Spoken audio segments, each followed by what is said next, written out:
Here with one of the organizers, talagang, actually, we've known Dro since kakastart lang natin sa fandom.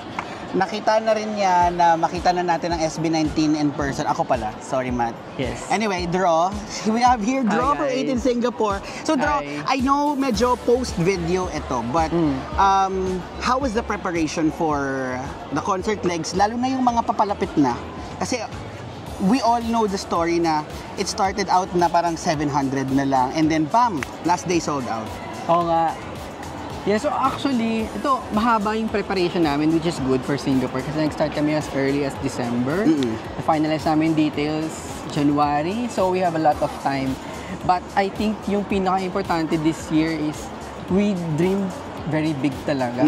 Actually, diba? Alam mo yun, diba, na maliit lang yung venue. It was very big. Tapos si Madam Lila biglang sabi niya, no, let's go big. Oh, okay po. Tapos, let's bring the dancers. Sabi niya. So, nagulat kami, sabi namin, sige, okay, go for it. So, parang kami nilayani even with yung during the earlier meeting namin. So, kahit kami, si Wansi, nagugulat din sila po, gusto niyo po talaga, na pwede po ba buksan muna natin to, yung section na to, baka pwede naman, ganyan. Hindi, open natin lahat. So, I mean, you know, you don't get this kind of opportunity from a producer. Na magtiwala eh. Yes, and she don't know SB19. Yeah, we heard. Yeah, she trusted us with it. And then, she really took the time, both sila, si Miss Babes and si Madam Lila, she took the time to meet every person na makakatrabaho niya. Yeah. Hindi siya virtual. Gusto niya makita kanya ng personal. Yeah, they went to Taiwan. Yeah, That's Taiwan, the first time we met yun. them. So, yun. Oh, may. Sorry. Okay.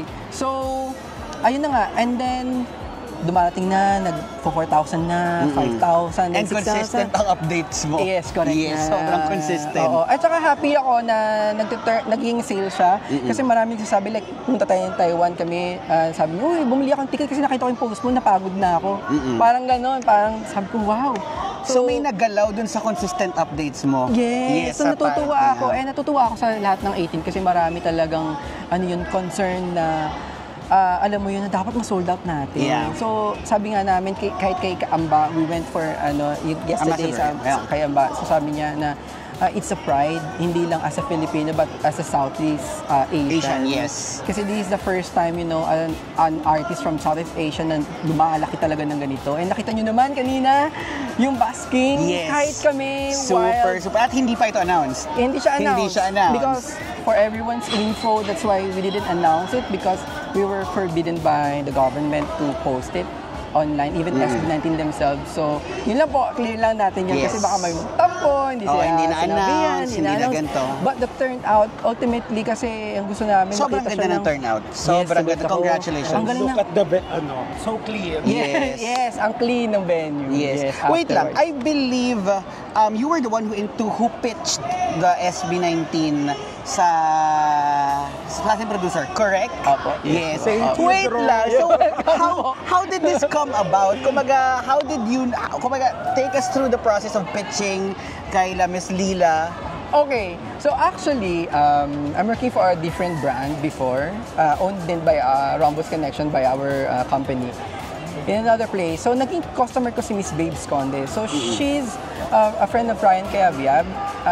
She's friend of Gary Valenciano. She's the one who write the Umagang Kay Ganda. Oh, okay. So, she's a very veteran music producer here and she's the vocal coach for Singapore Idol 1 and 2. So, naging customer ko siya. She's a Filipino but she's a Singaporean. And then, nagkakwentuhan kami, 2021, 2022 I think. And then sabi ko sa kanya, Madam, alam mo yung, di ba masyado malakas? Okay lang yan. Sorry. Nakakot mo naman, di ba? Okay. Yeah, so, yung SB19, sabi ko, who's that? Parang who are they? Hindi sabi talaga niya, kilala. Okay. Tapos, pinakalala ko, ito na yung mga kabudulan nating 18, di ba? Alam mo yan. Yes. Ito yan, ganito. Tapos, as a, music, as a vocal coach, na-impress siya. Oh. Na-impress siya talaga. Sabi niya, And I want to meet them. Miss Babes is a vocal coach. Yes. So it's kind of hard to impress kapag may alam din. Correct. Yes. Hindi mo siya pwedeng dayain Yes, sa yung pakit-kit lang, ganun. And at point of time, 2022 era, 2021, ano pa siya, bata-bata pa sila ng konti doon, di ba? Lahat tayo bata pa. Yes. Claiming. Amen. Claiming. So, ayun. Tapos pinipitchan namin noon, but syempre, may nakakuha ng ibang producer, ganyan-ganyan. Hanggang fast forward, 2023, minessage ako ni Miss Babes ulit. Sabi niya, Andrew, how's SB19? Oh, siya na ang nag-push. Okay. Yes. So sabi ko, ay, teka lang po. And then at that time, I stepped down as the head of 18 Singapore kasi gusto ko mag-focus sana sa work. Kasi nga, syempre, dragging talaga. Di ba? Kumaga ang daming kailangan gawin. Oo, saka nagkaroon ako ng bigger responsibility. Sa work? Sa work. Okay. Nagtumaas yung, pa-promote ka, ganyan-ganyan. So, I have to focus on my work. Tapos biglang, ay, kailangan natin gawin. So ngayon, minessage ko si Yani. Yani, pakilala kita sa isang producer, ganyan-ganyan. Tapos, yun na, nagsimula. Hanggang sabi ko, sige, papakilala lang kita, Madam Babes, kay Yani. Tapos sabi ko na, kayo na bahala afterwards. Sabi sa kanya, Miss Babes, no, Dito ka lang. I won't do it without you. So, my goodness! So, yun na. May tiwala na si Miss Babes eh. Yes. So, ngayon, nice. dalawa na kami ni Miss Babes, di ba? So, sabi niya, after na meeting kay Yani, ganyan-ganyan, nag-recce na kami, we have a venue. Tapos ngayon, sabi ni Miss Babes, kailangan pa natin ng isa pa para mas kabugba. Yes. Kasi big thing na si SB19 sa pananaw niya eh. So, sabi niya, sige, ano natin, hanap tayo. Ngayon, si Madam Lila, she's a very big here. She's a big name here. So she owned Noble Life, she owned Corno Air, she owned... The sponsors that we saw as well. Group of companies ng DLM. So she has all the machinery and she's always a partner of TFC. So they brought Eraserheads, TJ. Ang lalaking tao ng mga nag-work for SB19 here in Singapore. It's nice to know. And then, yun, minute niya kami dalawa ni Miss Babes. Parang kami nag-audition ni Miss Babes sa kanya. Kasi we have to justify bakit namin siya kailangan kunin together to work with us. And then, after that, sinenda namin ng links, we sit down, nakita namin sincerity niya, nakita niya yung sincerity namin. And here we are.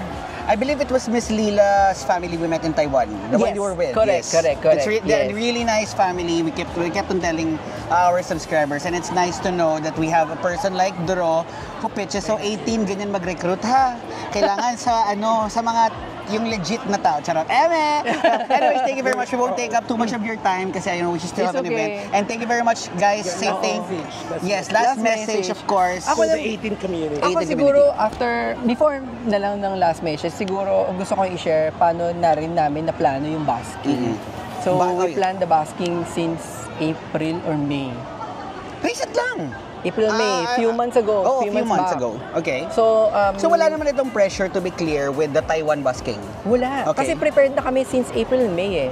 So, bago pa lahat mangyari, talagang alam namin yung gagawin. So, and then I spoke to my boss kasi syempre kami yung tenant dito sa building na Marina Bay. And then we asked the management, eto, ulit, kailangan din namin. Kasi they don't really allow performance here. No one. SB19 is the first artist to perform here. Yes. Marina Bay Financial Center debuts SB19. Correct. Okay. They are the first P-pop idol and any parang idol, artist. no artist perform here. So we really had to talk to them and explain to them, sino to, sino yan, ganyan, kami bahala, si Tono bahala, ganyan. Tapos ayun, eventually pumayag, pumunta kami ng police, to ask for help. To ask for help and for all the permits. And you know what? When we say it's SB19, wow. Sabi ng police sa amin, okay, go for it. And it was a very organized event. Salamat din sa mga kapulisan. Yes. Yeah. Thank you so much. So, anong message ang message ko naman is please continue supporting the boys. And of course, 18, sana mas lumaki pa tayo. I-recruit natin yung mga taong tamang tao. We don't need everyone. We need someone. Yes, and when we say yes, someone, yes. someone. And we always dream big for them. Yeah, it's nice kasi we have people like you na talagang walang sawang nag-pitch and nag-push for the boys kasi we believe in their talent. Kung hindi ka, walang tulak kabigan. Anyways, thank you very much, Dro, for waiting Singapore. Salamat. Thank you. Thanks, Dro. Thank you. Bye, Dro. Thank you so much for everything.